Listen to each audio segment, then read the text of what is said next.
यदि हमारे अंदर भगवत भाव गौ माता के प्रति हो जाए कि स्वयं श्री भगवान चराचर जगत में तो व्याप्त हैं ही, पर हमारे धर्म में प्रधानता जैसे वेद माता गायत्री की है, ऐसे ही गौ माता की।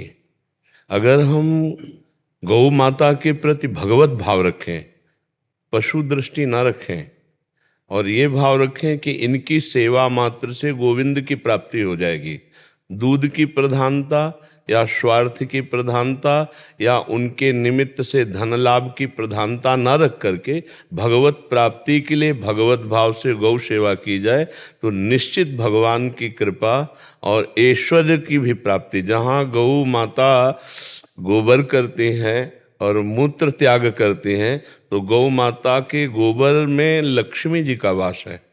इसीलिए पहले पवित्रता के लिए घरों में गोबर से लिपा जाता था।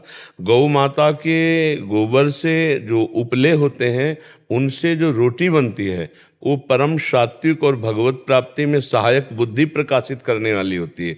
और जो गौ माता के रोम रोम में जैसे ऐसे हाथ फेराया जाए तो जैसे तीर्थों के अवगाहन से पवित्रता होती, तो गौ माता के रोम रोम के स्पर्श मात्र से पवित्रता होती है। पर आज भगवत भाव क्षीण होता जा रहा है। कुछ ऐसे महानुभाव हैं जो भगवत भाव से सेवा करते हैं, नहीं तो दूध की प्रधानता या यश की प्रधानता या लक्ष्मी की प्रधानता रख लेने से हमारी गौ सेवा में बाधा पड़ जाती है।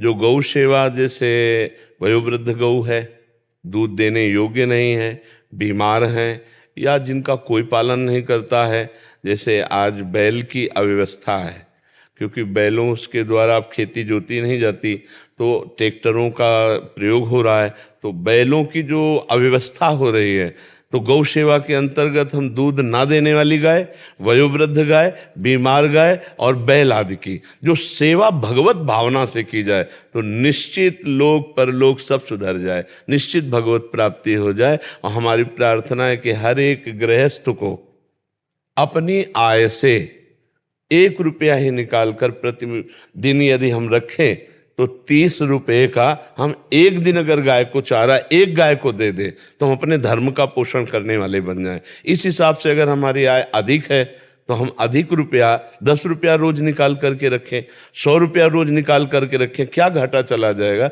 और वो हम जहाँ उचित गौ सेवा हो रही है वहाँ अगर हम पहुँचाएँ तो बहुत से ऐसी गौएं जिनका बहुत तरह से दुख हो रहा है, जैसे गौएं छोड़ दी गई तो प्लास्टिक खा रही हैं। एक दृश्य हमने देखा कि एक गौ का ऑपरेशन किया गया तो उसके पेट से एक बोरा भर प्लास्टिक निकली।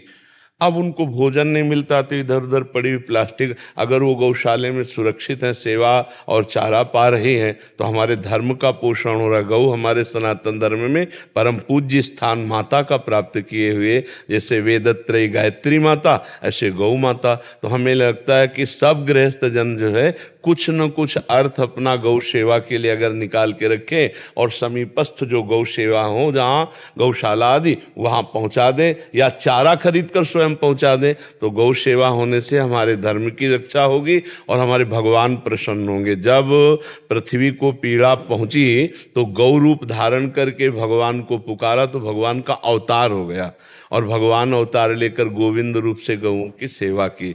इसलिए हमें लगता है सबको गौ सेवा में सहयोग करना चाहिए। स्वयं पाल करके यदि सेवा करने की सामर्थ्य न हो तो जहाँ गौ पालन हो रहा है वहाँ अपना कुछ सहयोग पहुँचा देना चाहिए। हम भारतवासी कितनी मात्रा में हैं, अगर हम एक एक थोड़ा थोड़ा सहयोग करें ना तो हमारी गौएं बहुत सुखी हो जाएं, बहुत आनंद हो जाए। और जहाँ गौ और धर्म संत जन ये सब फलीभूत होते ना वो देश सुखी होता है। वहाँ समय समय पर वर्षा, समय समय पर पृथ्वी अन्न आदि देती है। और जहाँ गौ और धर्म और संत इनका अनादर होता है वहाँ फिर बहुत प्रकार के दुर्भिक्ष और बहुत प्रकार की अनिष्टकारी बुद्धियाँ प्रकट होने लगती हैं। इसलिए गौ सेवा में बहुत लाभ है, हमें सबको गौ सेवा करनी चाहिए। यदि प्रगट में हम अपने घरों पे न रख पाएँ तो जहाँ गौ सेवा हो रही वहाँ अपना सहयोग पहुँचाना चाहिए। इससे भगवत भी प्राप्ति हो जाएगी, बुद्धि निर्मल हो जाएगी। अगर आप धन भी चाहते हैं तो गौ कामधेनु स्वरूपा है, वो आपकी कामनाओं की भी पूर्ति कर देंगे।